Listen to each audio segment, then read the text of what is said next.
Welcome to exam सहपाठी।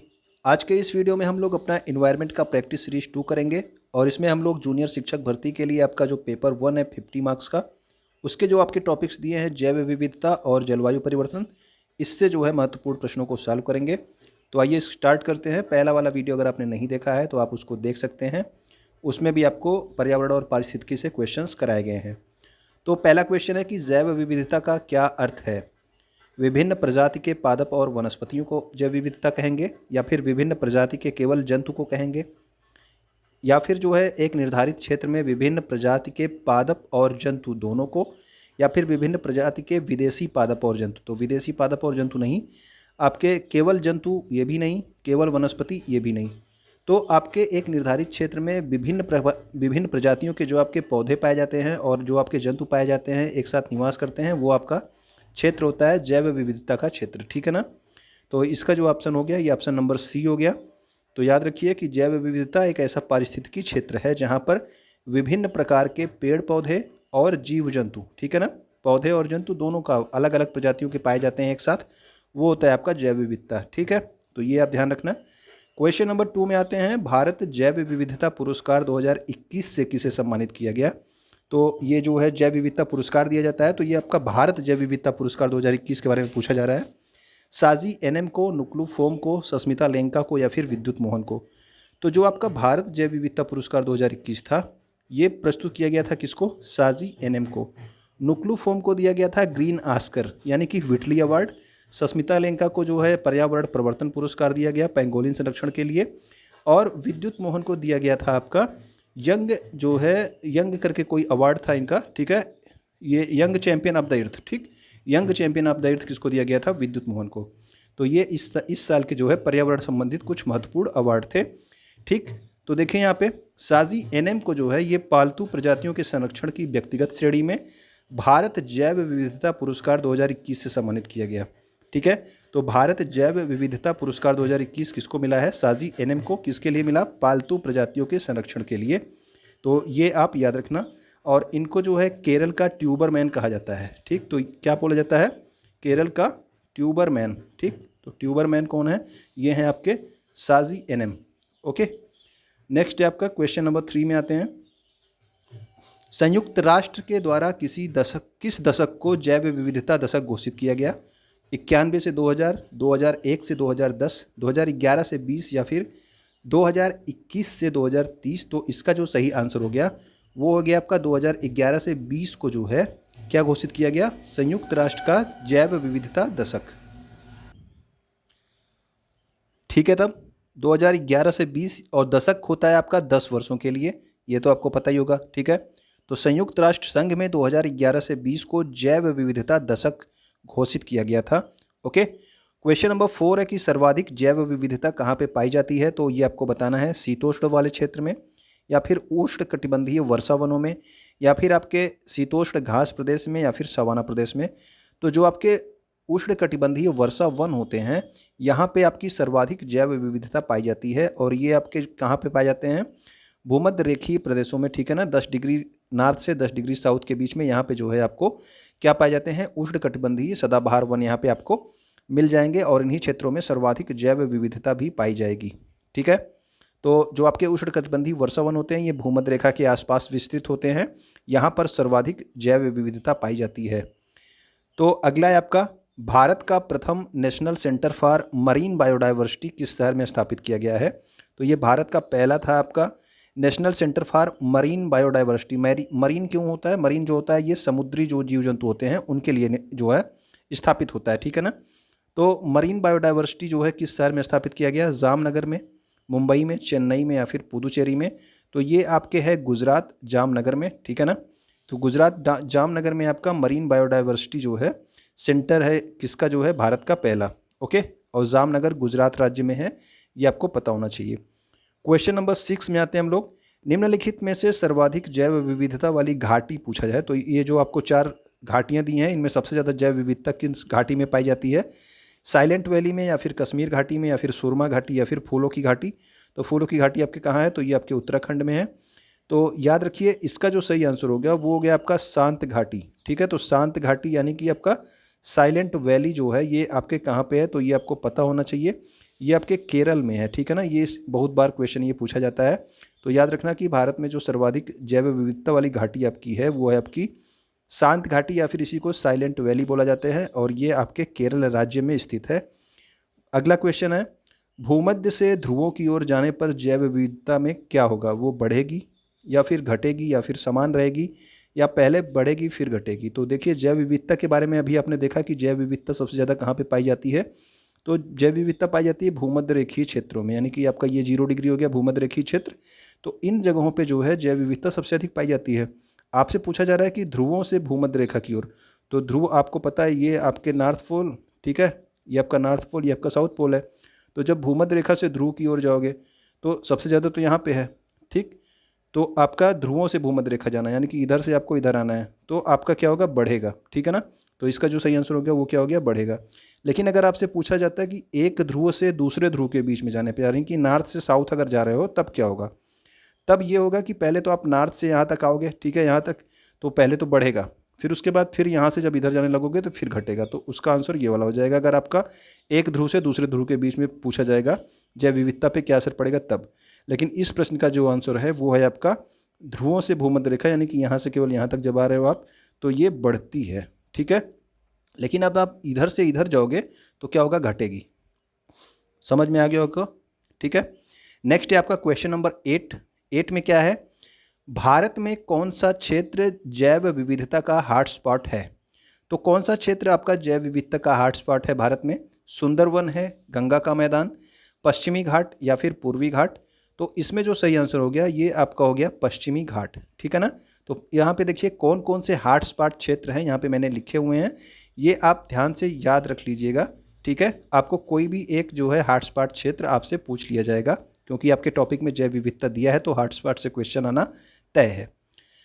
तो इसका तो आंसर पश्चिमी घाट हो गया। अत्यधिक जैव विविधता वाले क्षेत्रों को क्या कहा जाता है, उनको हॉटस्पॉट क्षेत्र कहा जाता है, जहाँ पे सबसे ज़्यादा जैव विविधता पाई जाती है। और भारत में जो है 4 हॉटस्पॉट क्षेत्र हैं, इन चारों का नाम आपको याद होना चाहिए। इंडो वर्मा क्षेत्र, इसमें कौन सा आता है आपका, पूर्वोत्तर भारत और म्यांमार देश का जो बर्मा क्षेत्र है वो आपका इंडो बर्मा क्षेत्र में आता है। पूर्वी हिमालय क्षेत्र, पूर्वी हिमालय क्षेत्र भी आपका इधर साइड में जो है उत्तराखंड के इधर जब आप पढ़ने लगोगे तो वो आपके सब पूर्वी हिमालय क्षेत्र, आपके सिक्किम वाले क्षेत्र, ठीक है ना, नॉर्थ ईस्ट वाले क्षेत्र, ये सब आपके पूर्वी हिमालय वाला क्षेत्र हो गया। पश्चिमी घाट आपका कहाँ पाया जाता है, तो पश्चिमी घाट आप सब जानते हो कि इधर केरल साइड में ये वाला जो यहाँ से यहाँ तक आपका है आपका विस्तार, ये आपका पश्चिमी घाट है, ठीक है। सुंडालैंड क्या होता है, सुंडालैंड में आपका आता है अंडमान निकोबार द्वीप समूह और उसके नीचे के क्षेत्र। तो यहाँ पे अंडमान निकोबार होता है, इसके नीचे के क्षेत्र, और ये वाले क्षेत्र क्या हैं, इन्हें आप बोलते हैं सुंडालैंड, ठीक है। तो ये भारत में जो है 4 आपके अत्यधिक जैव विविधता वाले क्षेत्र हैं जिनको हॉटस्पॉट क्षेत्र कहा जाता है। तो इन चारों का नाम आप याद रखना, कोई भी एक आपको एग्जाम में मिल सकता है, ओके। नेक्स्ट क्वेश्चन है, जैव विविधता के ह्रास का प्रमुख कारण क्या है। तो ये प्राकृतिक आवास की कमी है, वैश्विक तापन एवं प्रदूषण है, यानी कि आपका ग्लोबलाइजेशन, ठीक है ना, ग्लोबल वार्मिंग। और उस अगला आपका है विदेशी जातियों का पुनर्वास है, या फिर जातियों का विलोपन, या फिर उपयुक्त सभी। तो ये देखिए इनका जो प्रमुख कारण है, यानी कि जैव विविधता में ह्रास का मतलब होता है कमी, तो कमी के ये 4 जो हैं आपके चारों प्रमुख कारण हैं। इसका ऑप्शन जो है कौन सा सही है, तो ये उपयुक्त सभी आपका सही आंसर है, ठीक है। यानी कि आवास की कमी की वजह से, वैश्विक तापन यानी कि ग्लोबल वार्मिंग की वजह से, प्रदूषण की वजह से, विदेशी जातियों के पुनर्वास की वजह से, और जातियाँ जो विलोपित हो जा रही हैं उनकी वजह से जो है जैव विविधता में कमी आती जा रही है, ठीक है। तो क्वेश्चन नंबर 10 में आते हैं हम लोग। अब निम्नलिखित में से कौन स्वस्थानिक संरक्षण नीति का उदाहरण नहीं है। तो देखिए एक स्वस्थानिक होता है यानी कि इन सीटू, और एक होता है आपका एक्स सीटू, ठीक है ना। तो एक आपका एक्स सीटू होता है, तो ये 2 आपके होते हैं संरक्षण, जैव विविधता के संरक्षण के लिए। तो जो स्वस्थानिक होता है यानी कि इनके लिए जो है जैवमंडल आरक्षित क्षेत्र बना दो, उनके ही क्षेत्र में राष्ट्रीय उद्यान बना दो, तो वो सब आपके इन सीटू में आते हैं स्वस्थानिक संरक्षण। और एक्स सीटू में उनके जो है बीजों का जो है जो आपके संरक्षण केंद्र खोले जाते हैं, ये सब आपके एक्स सीटू में आएंगे। आपके चिड़ियाघर हो गया, उनको दूसरी जगह पे संरक्षित कर दिया जाए, ये सब आपके एक्स सीटू होते हैं। तो देखिए यहाँ पे जो आपको पूछा गया कि स्वस्थानिक संरक्षण नीति का उदाहरण कौन सा नहीं है, ठीक है। तो इसमें तो जैवमंडल आरक्षण जो आपका बायोस्फीयर रिजर्व हो गया, ये होता है आपका एक्स इन सीटू का मतलब उन्हीं के स्थान पर उनको संरक्षण दे दिया गया। उसके बाद राष्ट्रीय उद्यान जो आपका नेशनल पार्क बनाया जाता है, उसमें भी देखिए आपके जानवर और जीव जंतु सब एक साथ वहाँ पे जो है अलग अलग जीव जंतु जो है अलग अलग प्रजाति के पाए जाते हैं। पवित्र उपवन भी इसी तरह से होता है। लेकिन ये जो आपका बोटेनिकल गार्डन आपका होता है, वनस्पतिक बाग, ठीक है ना, ये अलग से स्थापित किए जाते हैं। यहाँ पे जो है उनको संरक्षित अलग से संरक्षित किया जाता है। तो इसका जो है आपका ये जो वानस्पतिक बाग है, ये आपके एक्स सीटू का उदाहरण है, ठीक है ना। तो इसके आपके जैव विविधता संरक्षण के दो टाइप हैं आपके, इन सीटू और एक्स सीटू। तो इन सीटू में आपके जैवमंडलागार, राष्ट्रीय उद्यान, पवित्र उपवन, ये सब आ गए। इसके बाद आपको देखिए यहाँ पे मैंने दोनों लिख दिए हैं आपको, इन सीटू में कौन कौन सा आता है। इसके अलावा जो भी आएगा आपका किस में रहेगा, वो आपके एक्स सीटू में आएगा। राष्ट्रीय उद्यान, जैवमंडल आरक्षित क्षेत्र, वन्य जीव अभ्यारण्य हो गया, पवित्र उपवन, ये सब शामिल इसमें किए जाएंगे स्वस्थानिक या फिर इन सीटू, ठीक है, संरक्षण में। नेक्स्ट क्वेश्चन देखते हैं। निम्नलिखित में से कौन प्रवाल विरंजन में महत्वपूर्ण भूमिका निभाता है। तो प्रवाल जो आपके खत्म होते जा रहे हैं, कोरल रीफ्स आपके जो खत्म होते जा रहे हैं, तो उनमें जो है उनके खत्म होने में जो है कौन महत्वपूर्ण कारक है।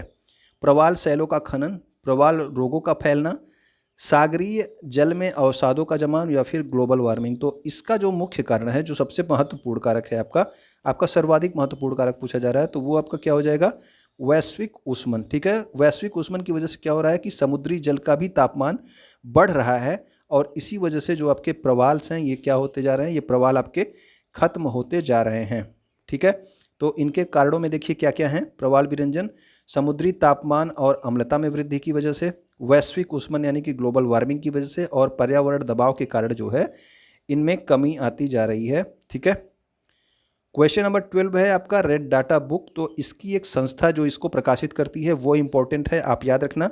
रेड डाटा बुक का प्रकाशन किसके द्वारा किया जाता है, तो इसका प्रकाशन किया जाता है IUCN, ठीक है ना। तो IUCN जो संस्था है, इसके द्वारा जो है रेड डाटा बुक का प्रकाशन किया जाता है, ठीक। और इसका फुल फॉर्म क्या है, international union for conservation of nature, ठीक। और इसमें क्या होता है, रेड डाटा बुक में क्या होता है, एक क्वेश्चन आपसे ये भी पूछा जाता है।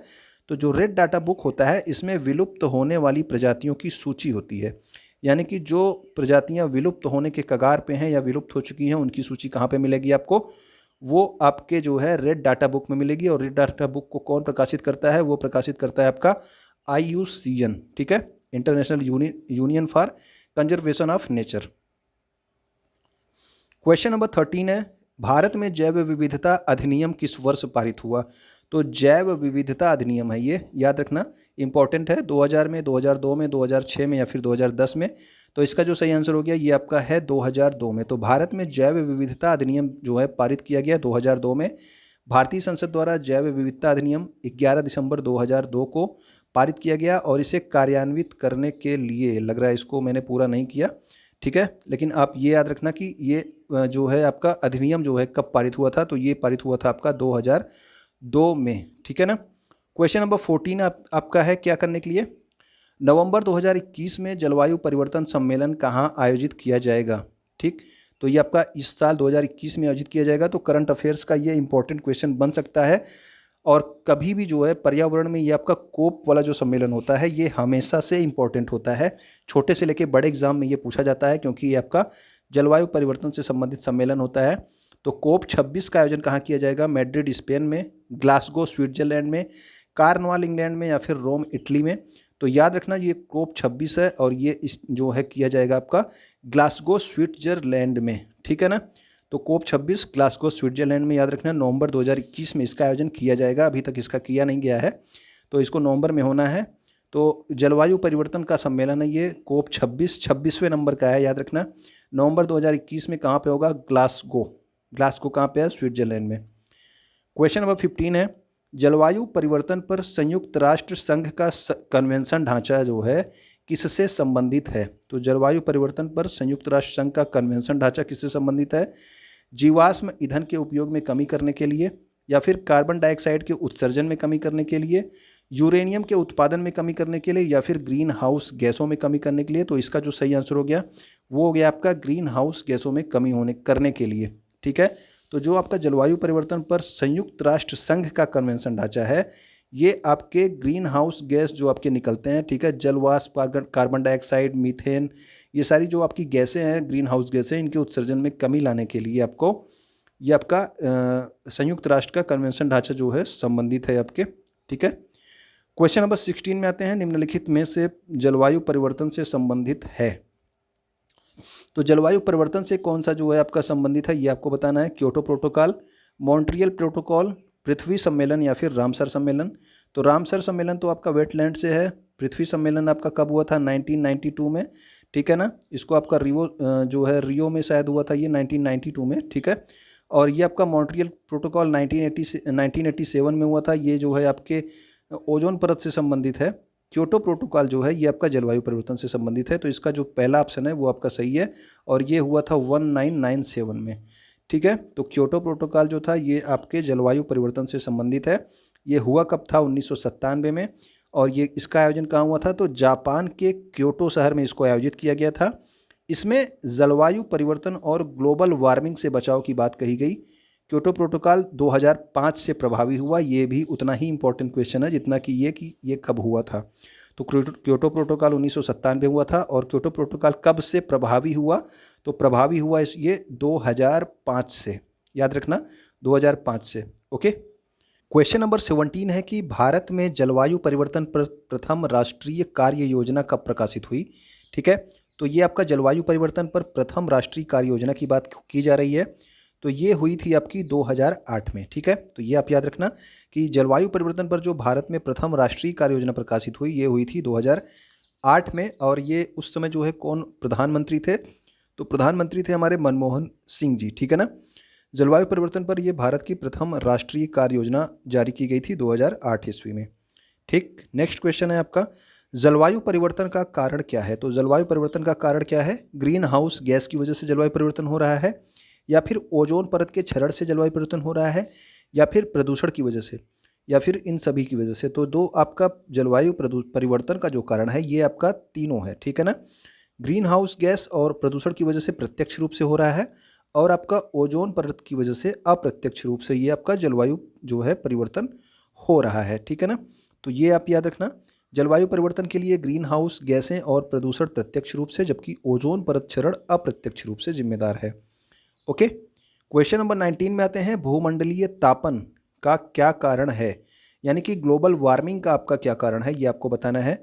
भारी वर्षा की वजह से ग्लोबल वार्मिंग हो रही है, कार्बन डाइऑक्साइड बढ़ रहा है इस वजह से ग्लोबल वार्मिंग हो रही है, कार्बन डाइऑक्साइड में कमी हो रही है इस वजह से ग्लोबल वार्मिंग हो रही है, या फिर हम लोग वन ज़्यादा लगा दे रहे हैं इस वजह से ग्लोबल वार्मिंग हो रही है। तो जो आपका भूमंडलीय तापन यानी कि ग्लोबल वार्मिंग का संबंध है, ये सीधा सीधा संबंध है आपका कार्बन डाइऑक्साइड में वृद्धि की वजह से, ठीक है ना। तो कार्बन डाइऑक्साइड की वृद्धि की वजह से आपका ग्लोबल वार्मिंग हो रहा है, ठीक है ना। तो ये आप याद रखना कि green house gas carbon dioxide, तो कार्बन डाइऑक्साइड आपका एक ग्रीन हाउस गैस है, ये भी याद रखना। कार्बन मोनोऑक्साइड नहीं है, ठीक है, carbon monoxide green house gas नहीं है, कार्बन डाइऑक्साइड है आपका, ठीक है। तो ये ग्लोबल वार्मिंग के लिए सबसे ज़्यादा जिम्मेदार गैस है। और ग्रीन हाउस गैसें कौन कौन सी हैं ये आप याद रख लेना, जलवाष्प, carbon dioxide, methane, nitrous oxide, chlorofluorocarbon. तो ये सभी आपकी कौन सी हैं, ग्रीन हाउस गैसें। कभी कभी आपसे पूछ लेता है एग्जाम में कौन सी ग्रीन हाउस गैस है या फिर कौन सी ग्रीन हाउस गैस नहीं है। तो इनमें से आपको 3 दे दिए जाएंगे और एक कोई दूसरा दे दिया जाएगा, ठीक है। तो जलवाष्प भी आपका ग्रीन हाउस गैस है, याद रखिएगा, ठीक। नेक्स्ट क्वेश्चन है क्वेश्चन नंबर 20 की सतत विकास लक्ष्यों में जलवायु परिवर्तन को किस स्थान पर रखा गया है। तो जो आपके सतत विकास लक्ष्य हैं आप सबको पता है, इसको 2030 तक के लिए आपका सेट किया गया है। तो इसमें जो जलवायु परिवर्तन का जो बात की गई है जलवायु की, ये कौन सा लक्ष्य है आपका, 10वां है, 11वां है, 12वां या फिर 13वां। तो इसका जो सही आंसर है ये आपका है 13वां लक्ष्य। तो आपका जो जलवायु परिवर्तन और उसके प्रभावों से निकटने के लिए तत्काल कार्यवाही करना, ये किस कौन सा लक्ष्य है आपका, ये है आपका 13वां लक्ष्य। तो ठीक है, तो इसका जो आंसर हो जाएगा ये आपका ऑप्शन नंबर डी हो जाएगा। सॉरी। तो उम्मीद करता हूँ कि चीज़ें, ये वाले क्वेश्चंस आपको पसंद आए होंगे। और वीडियो अगर आपने यहाँ तक देख रहे हो तो आप वीडियो को शेयर कर दीजिएगा, क्योंकि एग्ज़ाम जो है आपका नज़दीक ही है। वीडियो लाइक कर दीजिएगा। वीडियो देखने के लिए आपका बहुत बहुत धन्यवाद।